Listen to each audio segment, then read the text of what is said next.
2025 has been a great year for Souls-likes. Elden Ring Night Rain, Blades of Fire, Hollow Knight Silksong, and much more. What makes these games great is how they honor the spirit of tense action combat and horrific sightseeing that From Software has made their career on, and then found novel ways to reinvent that experience. Obviously, Night Rain was handled in-house, but even that title was a clear attempt to break away from tradition. That desire for independence continues with a fascinating title from Montreal-based Rogue Factor. This is a somewhat contemporary period piece, clearly inspired by real geopolitics. This is a Souls-like that does away with almost all of the genre staples. This is a detective game. This is a horror game. This is an RPG. This is Hell Is Us.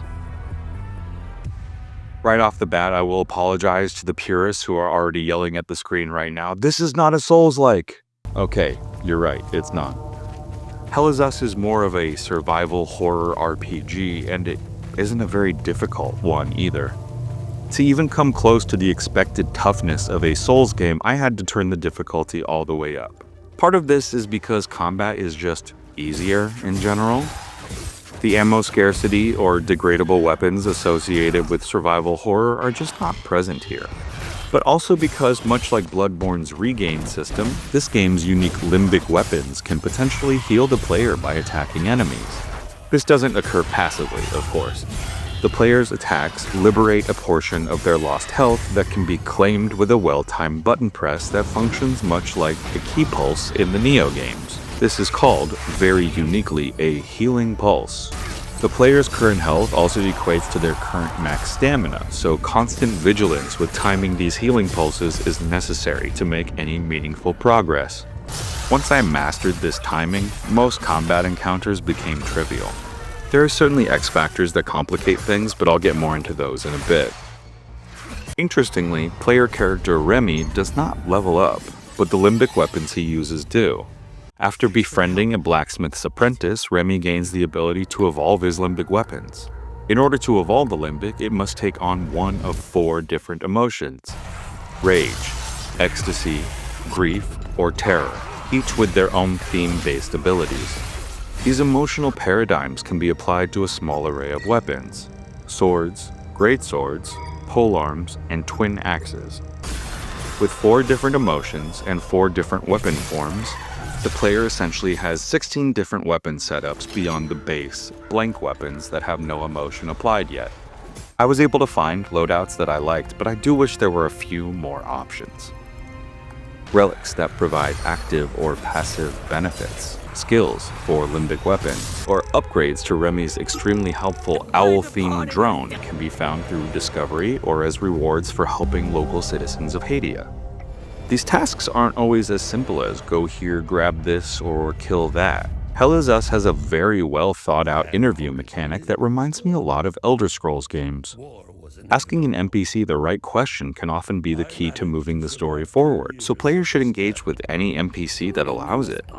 Certain keywords and phrases can be fielded to most chattable NPCs to get their personal takes on these ideas. It builds a sense that these are real people in a real place, in the midst of a real conflict. At the outset of Hell Is Us, Remy, a UN peacekeeper, entered the country of his birth, Hadia, a landlocked country in the midst of a civil war.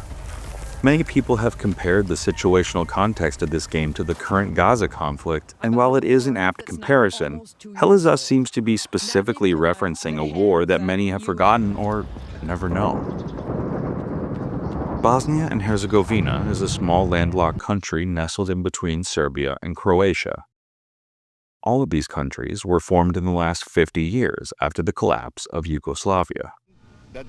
Josip Broz Tito was the communist leader of Yugoslavia, but his death in 1980 weakened the bonds that held the country together. After the fall of the Soviet Union in '89, the communist ideals that held the Eastern Bloc and other nearby countries like Bosnia faded, and very quickly, a culture that initially sought to unify began to separate. Bosnia, even now, is a multi-ethnic country consisting of Orthodox Christian Serbs, Catholic Croats, and Muslim Bosniaks. Looking at a map, it's easy to understand how this could happen with Serbia to the east and Croatia to the west. What ended up igniting this conflict was Serbia's influence in the country attempting to make an ethno-state in the political vacuum. Led by Slobodan Milosevic, Serb forces led the largest ethnic cleansing since the Holocaust. The goal was to remove the Bosniaks from the country, but they were native to the area and had nowhere to go. What followed was not unlike actions taken by Adolf Hitler and the German Socialist Party: forced removal from homes, beatings, rapings, and even mass executions. Croatia initially supported the Croats within the Bosnian border as well as the Bosniaks themselves. However, even they started to make their own moves against Serbia, trying to stake their claim to the area. The United Nations eventually became involved, but their inability to protect the innocent civilians of Bosnia led to this debacle being labeled one of the greatest failures in the history of that organization. As a side note, I am a millennial, so I remember a bit of this conflict playing out on the news, but not much more than that. But I did have a Gen X roommate who once served in the US Marines. His deployment was the Bosnian War. When he and I discussed it many years ago, he said it was the closest thing to hell on earth that he'd ever seen. I'm inclined to believe him. This same situation keeps getting repeated around the world. Indigenous Muslim groups have been treated with intolerance and cruelty in Bosnia, Kosovo, Myanmar, China, and Gaza. And that's all within the last 30 years. The political situation in hellisus is an almost direct correlation. In Haiti, a civil war has sprung up in the wake of the death of the country's leader. The Palamists and Sabinians are at each other's throats over religious differences, each painting the other as the devil. Of course, at this point, dealing with each other is the least of their problems. All 11 environments in hellisus are absolutely overrun with faceless zombie creatures called hollows. They look and occasionally act like some of the mannequin enemies in Silent Hill, posing dramatically and moving unnaturally. Traditional weapons don't affect them at all, but Haitians have faced monsters like this before. There are many secrets held by both sides of this conflict, and many of them go centuries back, perhaps further. What is known is that the locals have been crafting limbic weapons to deal with this recurring threat for many generations. The tales of previous calamities adorn their ancient structures, and the locals are almost nonplussed after living alongside such horror and hiding it from the outside world for so long. They are barely surviving, and what life they have left is spent in constant conflict with one another and the hollows. Humans have very few places in Haiti where they can roam freely. Hollow walkers come in only 5 different varieties, which seems very low for a game like this, but that's because they are only vessels for the true horror. Remember the emotions I spoke of before? Rage, ecstasy, grief, terror. In Haiti, these emotions can take physical form as entities called hazes. These hazes live inside hollows and can inhabit anywhere from one hollow to an entire group of them. Even when they leave their vessels to attack the player, an umbilical physically connects them to all hollow vessels within their immediate vicinity. In spite of their initial non-humanoid appearance, they very much embody the emotions they represent. Rage attacks with aggression and speed. Fear lashes out and then actively runs away, creating distance by putting hollows in between itself and the player. Ecstasy predictably stuns with a wild light show, and grief inflicts damage over time. All enemies in the game, both hollow and haze, are labeled as level 1, 2, or 3.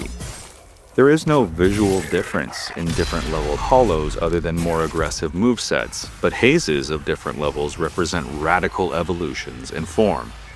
Each level represents an increase in mass alongside a moveset expansion. The highest level hazes are actually larger than the hollows they inhabit. It's even possible for more than one haze to inhabit a hollow. These encounters are the closest thing to a FromSoft boss fight on display. There really is no traditional Souls-like structure here. No bosses, no consequences for death, The only ways this game really evokes FromSoft is the horrifically beautiful environments, lock-on based combat, and manual checkpoints. This game is less about conquering evil and more about discovering truth. The player's interactions with NPCs drive this mysterious story forward to a rapturous conclusion that is likely to stay with players long after they leave Hadia. This game is for players who love Dark Souls but need something new, something thought-provoking. It's clear that Rogue Factor looked at what makes a Souls-like and made really smart decisions again and again that led to a truly unique game, and one that should please Souls fans as well as people curious to try something new, because there's never really been a game quite like this before. The end certainly leaves some space for a sequel, so I hope Rogue Factor has something in mind.